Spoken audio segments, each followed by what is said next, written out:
tingnan mo tong paligid, bakit ang daming tao? Ba sinabihan kita na ayoko madaming tao pag dumadaan ako dito? Ay po ma'am, sorry po talaga ma'am. Sino ba hepe si Sandy? Mr. Sec, ano yung mga schedule ko for today's meeting? Bali po, by 6 PM po ma'am, meron po kayong schedule by 6 PM po with small Audi po yun. Yun lang? Ano pa yung mga meeting? 7 PM po with Henry C. Okay, and then yung 8 PM po with Cynthia Villar. Okay. Kaya ko lang accommodate ngayon is yung Henry C kasi 6 yun yung pinakamayaman. Paki-cancel muna yung small Laude tsaka yung Villar na yan. Paano po ma'am? Baka po magalit po ma'am. Ano pong sasabihin ko po? Kailan po natin i-reschedule? Hindi, babayaran ko na lang sila ng 1 million para sa pamasahin nila. Tag 1 million sila. Schedule lang natin by next week na lang siguro. Okay po. Noted po. Sa West Philippine Sea.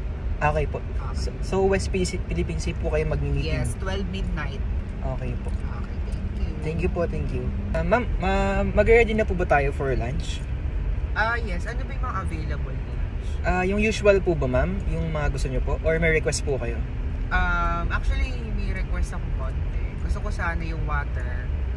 Orderin mo siya sa Mibuchi. Okay. And then yung rice ko, gusto ko lahat Louis Vuitton. Oh. Gusto ko yung bawat butil ng rice is nakasuot yung Louis Vuitton kasi ma-identify ko yung original or hindi. Okay po. Noted po ma'am. Tapos, gusto ko yung beef Hermes. Opo ma'am. Noted po. Ilang naman yung request ko. May additional ka pa bang gustong i-suggest? Saan po ma'am gusto nyo pong saan po tayo mag-location? Gusto ko sa Paris. Sa may mismong tuktok ng Paris kasi ayoko na nakakita ng tao. Kasi sensitive ako sa tao. Lalo pag pangit. Okay po ma'am. So bali po yung private jet na po, papaschedule ko na lang po para po makarating po tayo agad. Oo. Tingnan mo tong paligid, bakit ang daming tao?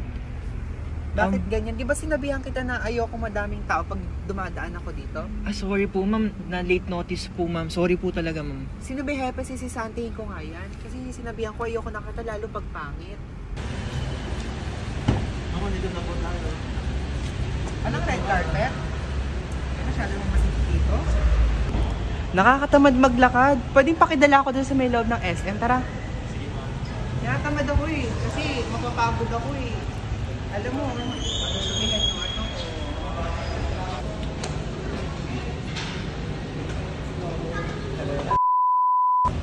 Gagawin na doon. Ako pagdito tayo doon. Disabled. uy, talo doon. Makapagdito tayo doon. Kasi ba? Sige po, bye-bye po. Pwede na sa ipitay. Ano na pong bibili nyo po dyan ma'am?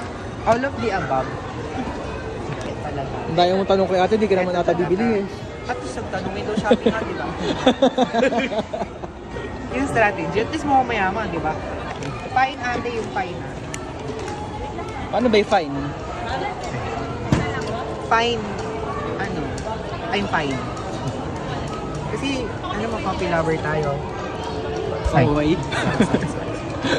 May lang pala. Ikaw hindi ka bibili? Nagkape pa ako sa ba?